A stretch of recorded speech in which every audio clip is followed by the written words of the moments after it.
میرا تعلق پنجاب سے ہے۔ شوہر کی غیر موجودگی میں مجھے گالم گلوچ کرتے اور ڈراتے دھمکاتے، اور یہاں تک کہ میں 4 مہینے سے پریگننٹ تھی تو مجھے اتنا مارا کہ میرے 10 دانت ٹوٹ گئے اور میرا مس کیریج ہو گیا اور میں مرنے کے قریب تھی۔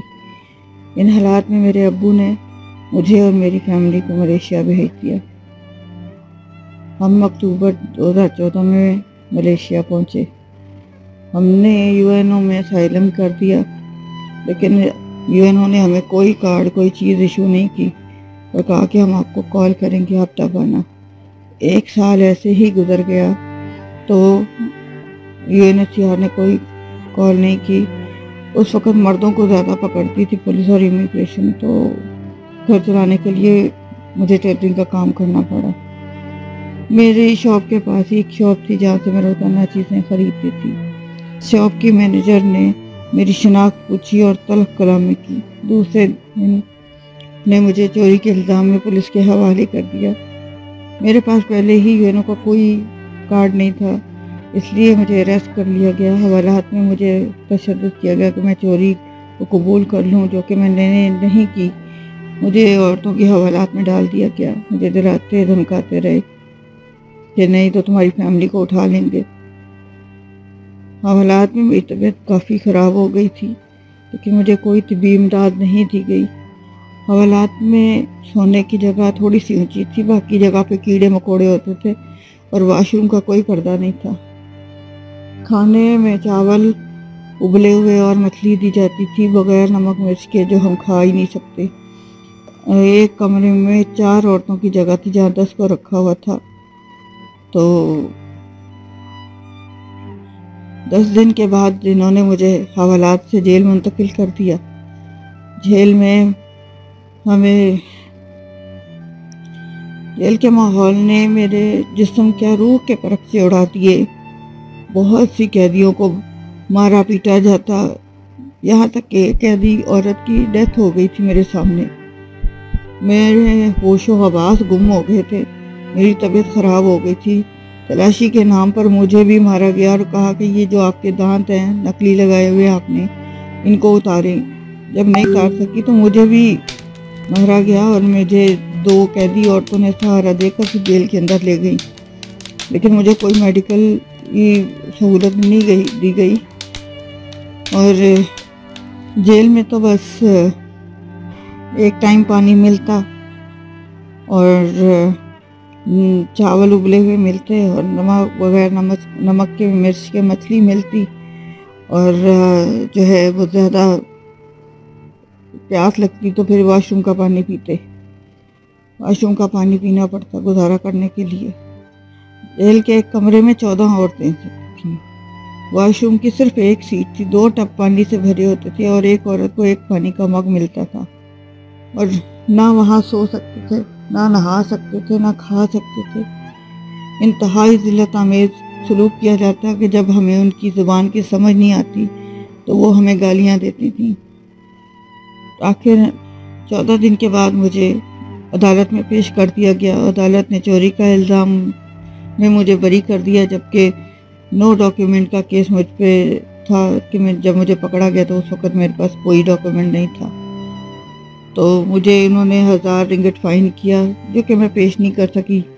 تو عدالت نے مجھے کیمپ میں شفٹ کرنے کا حکم دے دیا۔ کیمپ میں داخل ہوتے ہی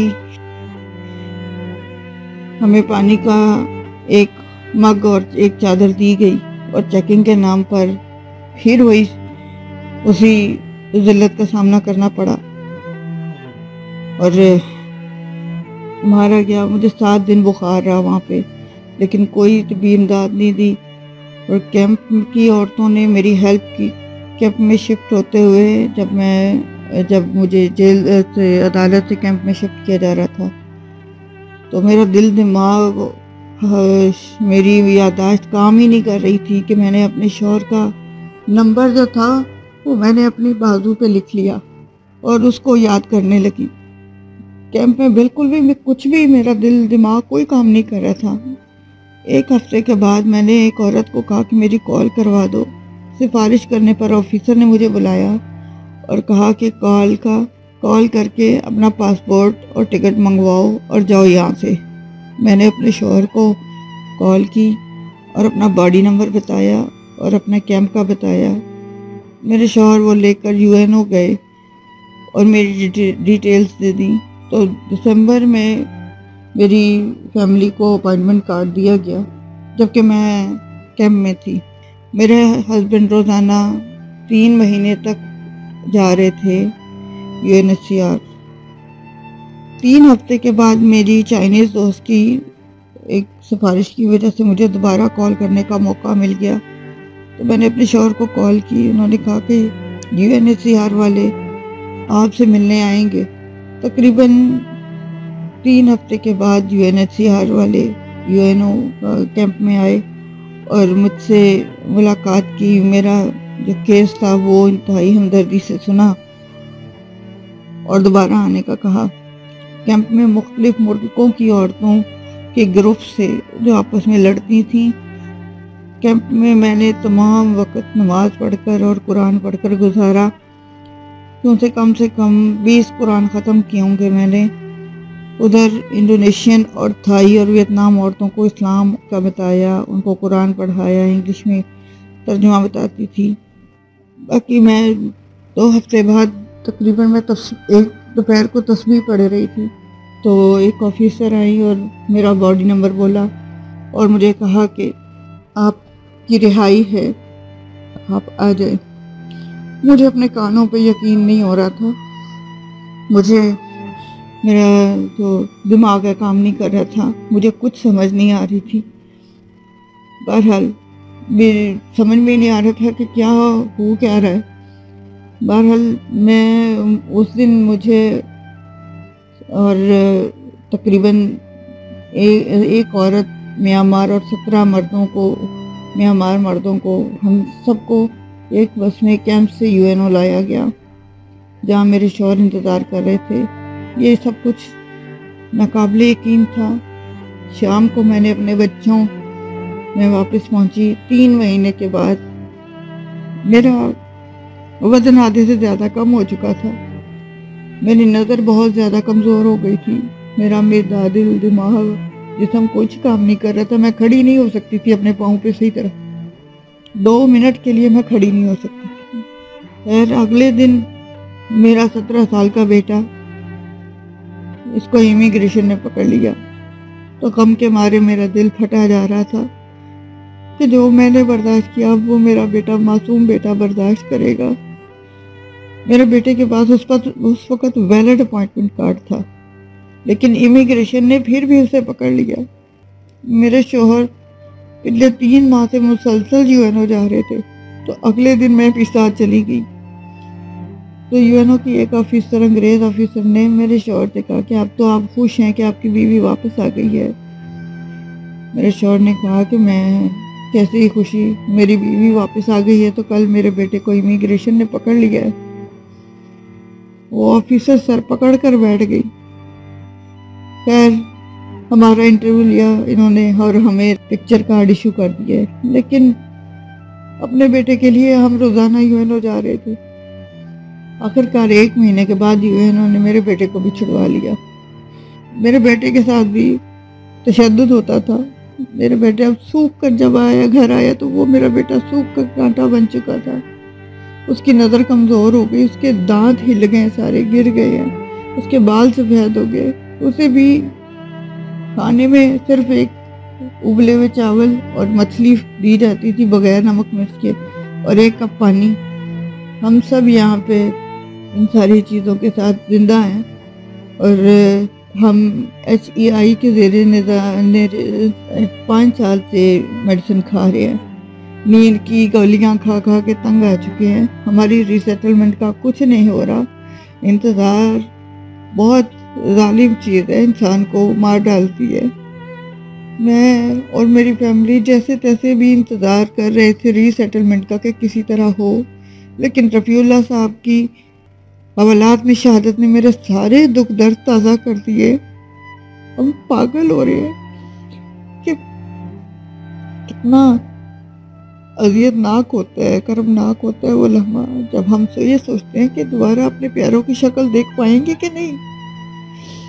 ان کو یہ بھی نہیں پتہ چلے گا کہ میں کہاں، کیسے، کب مر گئی، ہمیں قبر نصیب ہوگی یا نہیں، یہ لوگ ایسے ہی ہضما لیں گے۔ کیا ہم اپنے دوبارہ پیاروں کا منہ دیکھ سکیں گے کہ نہیں؟ کیا ہم ان کے ساتھ کچھ لمحات گزار سکیں گے کہ نہیں؟ بس یہی سوچیں مجھے تباہ کر دینے والی ہے۔ اب میں خود پہ بہت، اب میرا کنٹرول نہیں رہا، میرا دماغ خراب ہو رہا ہے۔ اپنے وطن سے مختلف وجوہات کی بنا پر دوسرے ملک ہجرت کرنے والے تارکین وطن عارضی طور پر پناہ گزین ہوتے ہیں۔ ان تارکین وطن یا ریفوجی جن کا مقصد اس ملک میں رکنے کی بجائے کسی دوسرے ملک ہجرت کرنا ہوتا ہے، ان کا قیام ایسے ملک میں عارضی طور پر ہی ہوا کرتا ہے۔ ان ریفوجی کے کاموں میں اگر تاخیر ہو تو مشکلات میں بھی اضافہ ہونا شروع ہو جاتا ہے، جن میں تعلیم، صحت، رہائش اور ملازمت کے ساتھ ساتھ نفسیاتی مسائل بھی جنم لیتے ہیں۔ بدقسمتی سے پاکستانی ریفوجی اس وقت ملائیشیا، تھائی لینڈ اور سری لنکا میں انتہائی تکلیف دہ حالات میں زندگی بسر کر رہے ہیں۔ آپ جتنا ان لوگوں سے ان کے حالات جاننے کی کوشش کرتے ہیں، اتنی ہی دردناک، تکلیف دہ اور رونگٹے کھڑے کر دینے والی کہانیاں سننے کو ملتی ہیں۔ ان تارکین وطن کی زندگی کو ہر وقت مختلف قسم کے خطرات لاحق ہوتے ہیں۔ دنیا میں کہیں بھی رہنے والے ریفوجی خوشی سے خود کو مشکلات میں نہیں ڈالتے، بلکہ ملکی، معاشرتی، معاشی اور سیاسی حالات انہیں دربدر کر دیتے ہیں۔ ان کے پاس ویزا ہو یا UN کے کارڈ ہوں، اس کے باوجود ان کی کوئی حیثیت نہیں ہوتی۔ ان کے ساتھ جانوروں کا سا سلوک کیا جاتا ہے۔ قابل افسوس بات تو یہ ہے کہ اسلامی ملک میں یہ سب کچھ ہو رہا ہے، جبکہ رسول اللہ صلی اللہ علیہ وآلہ وسلم نے اس سلسلہ میں واضح ہدایات جاری کی ہیں۔ کسی قیدی کو رہائی دلانا، اس سے بہتر حسن سلوک کرنا، اس کے کام آنا، اسے ہر طرح سے آرام و آسائش پہنچانے کی بار بار تاکید کی گئی ہے، باوجود اس کے کہ اللہ تعالیٰ نے بندوں کے حقوق پر اپنے حقوق سے بھی زیادہ زور دیا ہے، پھر بھی متعلقہ لوگوں کے کان پر جوں تک نہیں رینگتی۔ اسلامی ملک میں رہتے ہوئے انہیں ہر طرح کے مسائل کا سامنا ہے۔ کسی عالم نے کہا تھا، کسی بھوکے کو کھانا کھلانا 100 مساجد بنانے سے بہتر ہے، مگر اس وقت جبکہ ہنگامی حالت میں انسانی مدد کی ضرورت ہے، غیر ضروری تعمیرات کا سلسلہ جاری ہے۔ ادھر کورونا کی وجہ سے اکثر عمارتیں ویران اور بند پڑی ہیں۔ دوسری طرف عام ریفوجی کی حالت یہ ہے کہ کھانے اور دوائی کے پیسے تک نہیں۔ چند ایک تکلیف دہ حقائق آپ کے سامنے رکھنا چاہتی ہوں تاکہ آپ کو اندازہ ہو کہ کس دل دہلا دینے والے حالات میں پاکستانی تارکین وطن زندگی بسر کر رہے ہیں۔ 6000 پاکستانی ریفوجی 5 سے 10 سال سے ملائیشیا میں قیام پذیر ہیں اور انہیں شدید مشکل حالات کا سامنا ہے۔ UNHCR ملنے کے باوجود انہیں نظر انداز کیا جا رہا ہے۔ 2012 میں سرے سے ہی کوٹا سے ہی محروم کر دیا گیا۔